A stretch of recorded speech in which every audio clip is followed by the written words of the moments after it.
Hello, and welcome to Global Policy Forum's video interview series.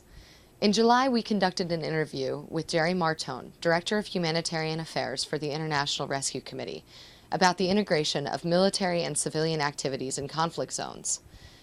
This interview generated a great deal of interest in the subject, so we decided to discuss the same issue with another prominent NGO voice here in New York, Catherine Dumait-Harper. Working with the international humanitarian organization Médecins Sans Frontières, or Doctors Without Borders, since 1993, Catherine served as the organization's delegate to the United Nations until 2005. During this period, she coordinated MSF's advocacy efforts related to the conflicts in East Timor, Kosovo, Afghanistan, West Africa, and elsewhere. In this interview, Catherine discusses the need to keep military operations distinct from humanitarian activities because this blurring of lines has led to confusion, tension, and increased vulnerability for aid workers in the field. She also argues that by overlapping security and humanitarian roles, many international organizations, both military and civilian, have violated international humanitarian law. Humanitarian organizations should remain impartial and independent, and especially for any political reason. They have their own goals, and their objective is to help the people in very difficult areas, very inaccessible ones. They have to be there for them, and therefore not to take any side in the conflict itself. So they have to be able to negotiate access for these people and to talk to everyone in the field, not only to the government, but also to the other parties which are, who are parties to the conflict. This is very important. So nowadays, with the current military intervention, especially I would say in Afghanistan and Iraq, where it's more hybrid missions, it's very difficult to know who is doing what. And that adds to a lot of confusion in the field, including with the civilians and the population we are working with. And I will give you an example of in late 2001, after the coalition intervention in Afghanistan, when our doctor at one of our clinics, actually MSF clinic, was asked by patients, "Are you a British or an American soldier?"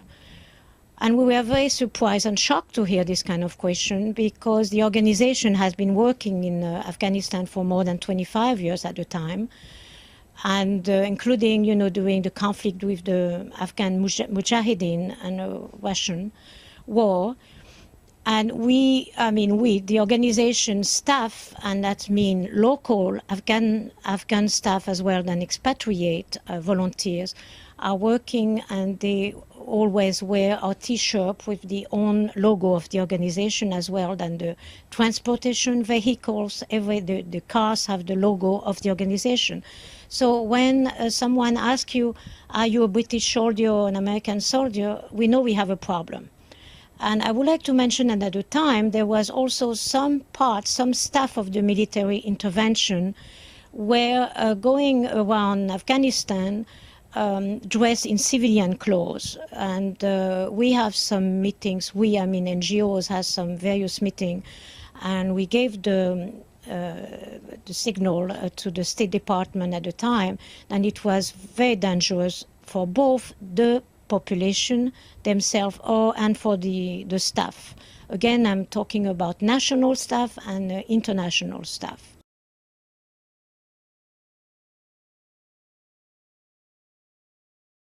I feel very strongly against it, obviously, because that means that will imply that the aid is used to manipulate the people and to achieve military and political goals.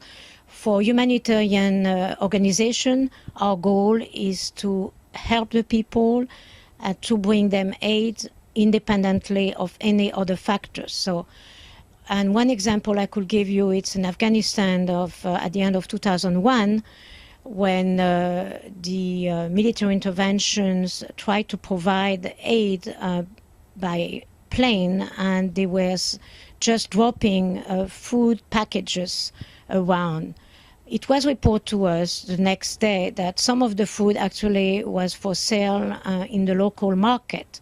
And at the time of the dropping, the Afghan people wants to get the food, but they were turned away by armed people who grabbed the food and took it to the market to sell the next day. So that's not the way to control distribution of aid, obviously. You have to be in the field, you have to do your own assessment to know the need of the people and to make sure that the one who need the food receive it. And at the time, MSF explained that we have our own network in place, including our local staff, and I think there were about 1,000 Afghan people working with Médecins Sans Frontières at the time, who could have distributed that food if they were asked to and provide with the food.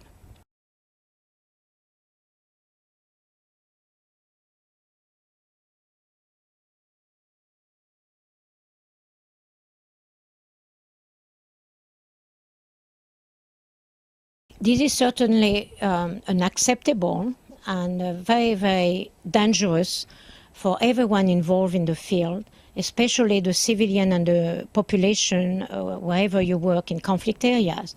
And I would like to go back actually to Iraq when Colin Powell said at the time, he said that NGOs, and I'm going to quote it, were a tremendous force multiplier for the US military. That was a big problem for any NGOs, and especially the very much independent ones. And about the same time, I think it was in June 2003, Andrew Natchos, which at the time was the USAID administrator, said also something around the fact that NGOs who will be funded by the US have to go along with their politics. So this is extremely dangerous because that's implied that you work hand in hand with the governments and the Western government and their politics to achieve their own aims, the political and military aims of governments, which should not be at all the case of humanitarian organizations in the field. That should be very clear. And I believe that at the time of Secretary General of NATO, Rasmussen, I believe the MSF made a statement about it to again said that it was putting our own programs in jeopardy and also certainly the security of the population and our staff who will be targeted if we are, believed to work with the government and the party in the conflict.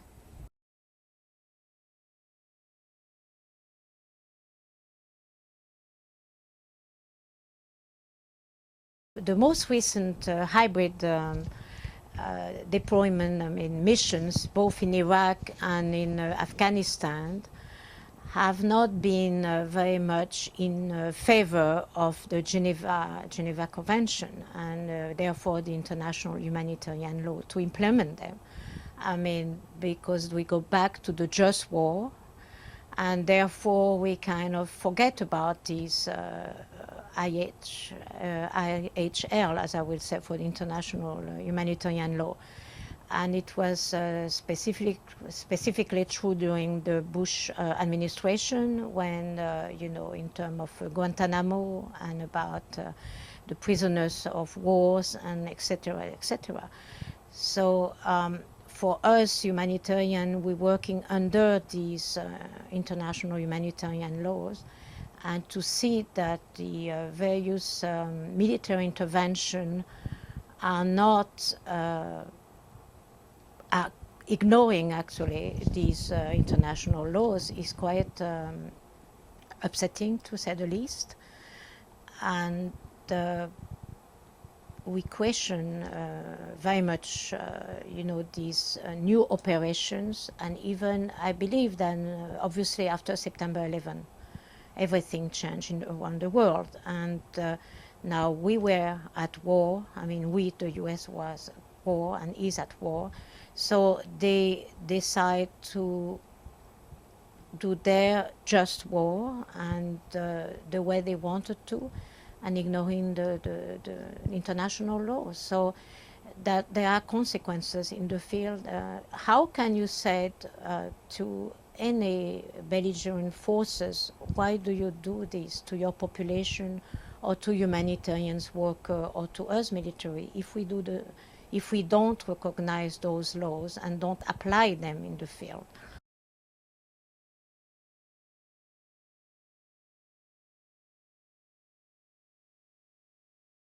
First of all, we should go back to the rules of law, and especially of the Geneva Conventions and the International Humanitarian Law. That's the basic for humanitarian actors, at least. And then the military should understand that. We are, as one of my colleagues said in the past, we are just doctors. We know we are not with guns and with arms, and we have just there to help the people and to bring them care, and especially to the most vulnerable population. So those ones usually are the most difficult to reach.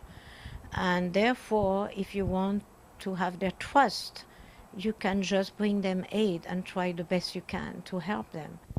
In light of the issues discussed in this interview, Catherine argues that the best way forward is to make a clear separation between militaries, which conduct wars, and civilian NGOs, which deliver humanitarian and development assistance to vulnerable populations. Based on her many experiences in the field, she suggests that making war and building lasting peace are fundamentally incompatible tasks. They should be conducted by distinct groups that do not share responsibilities. This is Sarah Kleinman reporting for Global Policy Forum. For more information and analysis, please visit our website at www.globalpolicy.org.